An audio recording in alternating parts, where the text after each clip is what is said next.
This turtle shell went with me on Walkabout. And in case you don't know what Walkabout is, it is an Aboriginal practice of stepping out, and you give away everything you own, and you walk out into the desert until you find yourself. And that's the basic premise of Walkabout. And so when you go on Walkabout, you're literally letting go of everything. And I technically went on Drive-About, and I didn't go to the desert. I went to the U.S., but the Aborigines live in the desert, and so they go on Walkabout into the desert, and I live in the U.S., so I went on Walkabout into the U.S. And what I did was I gave away everything I owned with the exception of my car, my camping gear, and my clothing, which is what I need to survive in the U.S., which is, you know, the same idea as the Aborigines do. And I stepped out, and for 6 months I was on the road, living on $300 a month and no savings and the kindness of strangers. And you want to talk about stepping out in faith, you go one place, and I wasn't sure I was on Walkabout when I left. I literally went to a festival, and I thought, okay, well, I'm going to go to this festival, and I know I'm not coming back, so I quit my job, and I told my friends that I was probably not coming back. I thought I was moving. But in actuality, what happened was I followed the next step, which was I ended up finding someone at the festival who I had spent 45 minutes circling this one area of the festival site where I wanted to set up my campground, and I couldn't find any place to pitch my tent, but as it turns out, I met this person later on, and they, as it turns out, had their tent was right in the middle of the area I was circling that I really wanted to set my tent up in.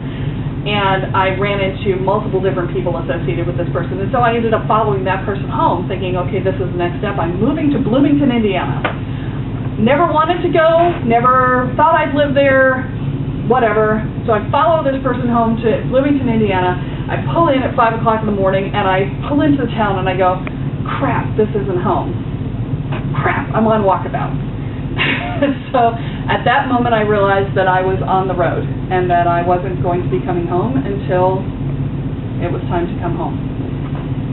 And when you have that realization, there's this place where, you know, people spent a lot of time when I was on the road saying, wow, that had to take a lot of courage to do that. And at the time I didn't think it took a lot of courage, but actually looking back on it now, the messages were so clear that it was obvious what I was to do, but it does take courage to do it. I mean, you're going to give away everything you own. Okay, that takes courage. A lot of people have a hard time giving up their stuff. Thankfully, my mother was military, so it wasn't that hard for me, but there was a lot of stuff I gave up that was meaningful to me. And then there's the, you know, quit your job even though you don't know why. Okay, that one takes a little bit of courage. But when you've got clear messages and the universe is clearly saying go from here to here to here, it is easier. It's much easier. I've been in places where stepping out in faith was much less clear.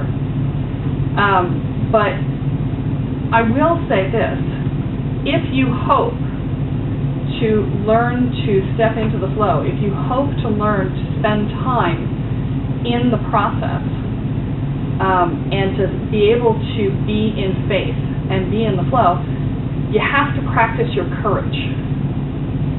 And courage is an interesting thing because people think, oh, it's got to be this big step that I take, and but courage is actually an everyday experience. And courage is all about doing the one thing today that scares you. You know, making the phone call to the guy on the internet and saying, yeah, you're kind of cute, admitting that you like him, right? You know, coming out to the class that pushes your buttons and being willing to be vulnerable in that space. That's challenging. Facing one thing a day, if you find one thing a day that scares you, no matter how big or small, and you practice that, it makes it so much easier for the process of stepping into the flow and stepping out in faith. And I keep putting those two together, and I want to separate those for a minute. And then you have something to say, so I will step aside. But I give her a warning. Right. Stepping out in faith and stepping into the flow, they're not the same thing, but they're related. So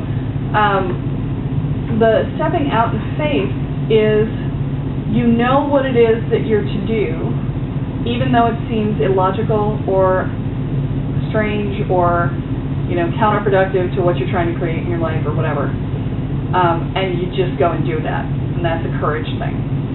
Stepping into the flow is a little more ubiquitous, and it's a little bit more difficult to do. In fact, the masters of being in the flow will tell you that the flow goes like this, and they tend to go like this around the flow. So, you get to ride in the flow for, a few hundred feet, and then you go off, and then you have to find it again. So it's much less of a navigating a river as it is a dance with a direction. So you're literally dancing into and out of the flow at all times.